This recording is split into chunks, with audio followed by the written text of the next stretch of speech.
Thank you for joining us for this episode of CNTV. I'm Brad Claunch. And I'm Quinn Tran. We take you to Chickasaw, Oklahoma to explore a cattle ranch owned and operated by a Chickasaw family. The Rowland family works hard to produce high-quality beef products. Those products are used in the Chickasaw Nation's food distribution program. It's just green country Oklahoma. There's no place like it. 4 or 5 generations of us have been here, and it's just home. This is home for Chad and Brinley Rowland, their 2 sons, and more than 1,000 head of cattle. We're in Chickasaw, Oklahoma. Just a lot of wide open spaces, a lot of green pastures, a lot of cattle out here. Our cattle they're out here eating grass and drinking the fresh pond water. No antibiotics, no steroids, just all natural. The Chickasaw citizen, along with her husband, own and operates Rowland Ranch.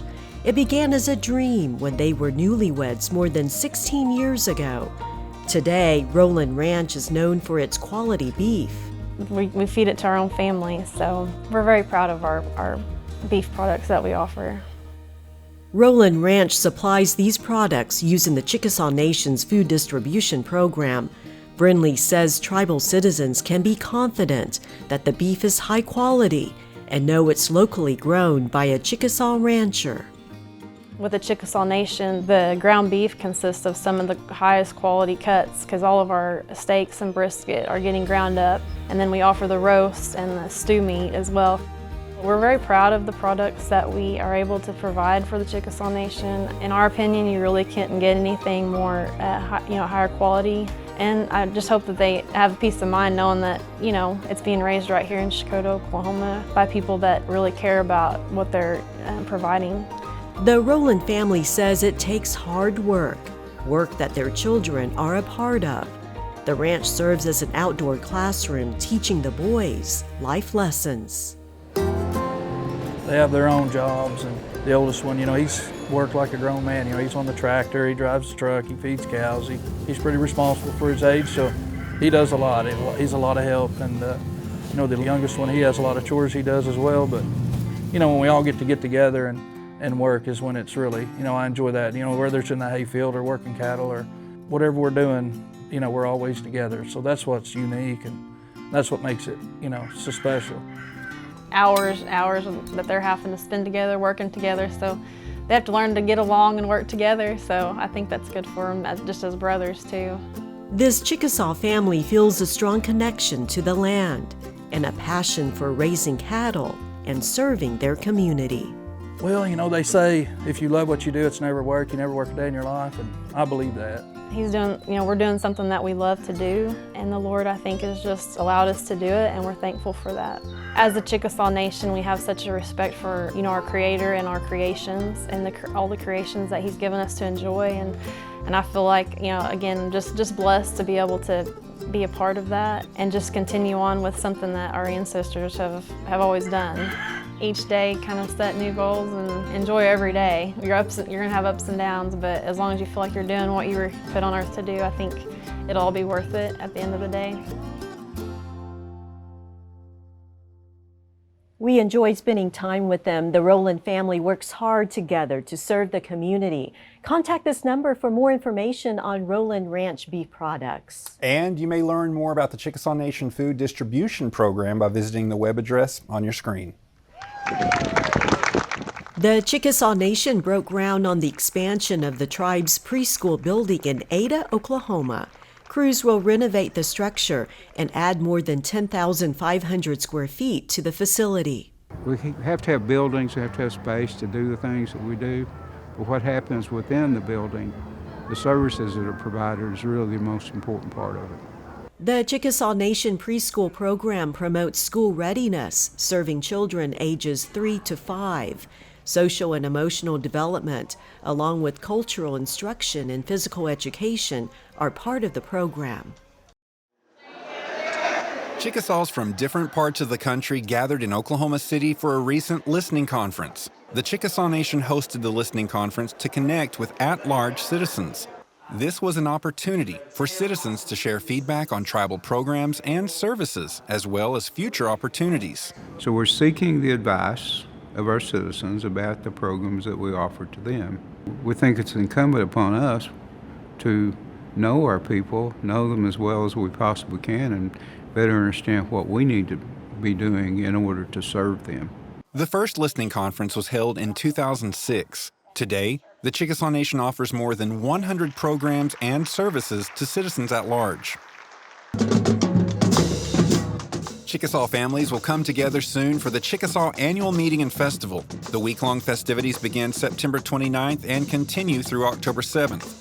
Tribal citizens enjoy the many activities held in Ada, Sulphur, and Tishomingo. We commemorate the annual meeting of our nation. Governor Anoatubby will deliver his State of the Nation address on Saturday, October 7th. Get the latest on the events, locations, and other details at annualmeeting.chickasaw.net. We'll also share highlights on CNTV.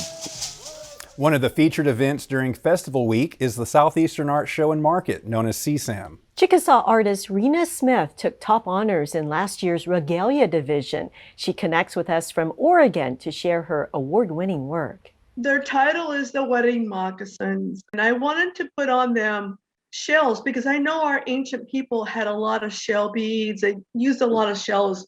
And so I was doing all of this, and then I was noticing they were getting heavier and heavier. And I was going to do the whole cups and shells, and that wasn't going to work out. That was going to be way too heavy. So I had to modify my thinking as usual and just put them on the, a layer about that big all the way around the cups. And that's how they turned out. Why do you think your piece won? I don't know. I was surprised. I really didn't think it would place at all, but it just, I don't know, it took me by surprise. Maybe because it was had all those shell chips on them. I'm not sure. I like to think that the ancestors were there looking down saying yes. I browsed your website, ChickasawArtandRegalia.com. You have beautiful items you've handmade. How did you learn how to make the moccasins and the regalia and all of the items? Making the moccasins, I was taught under Jerry Underwood, who's now passed away, down there in Tishomingo. He knew a lot about moccasins. I studied under him for 2 years. After that, the third year, Jerry came and said hi to me and said, "You're on your way of making the moccasins. I don't need to check on you anymore."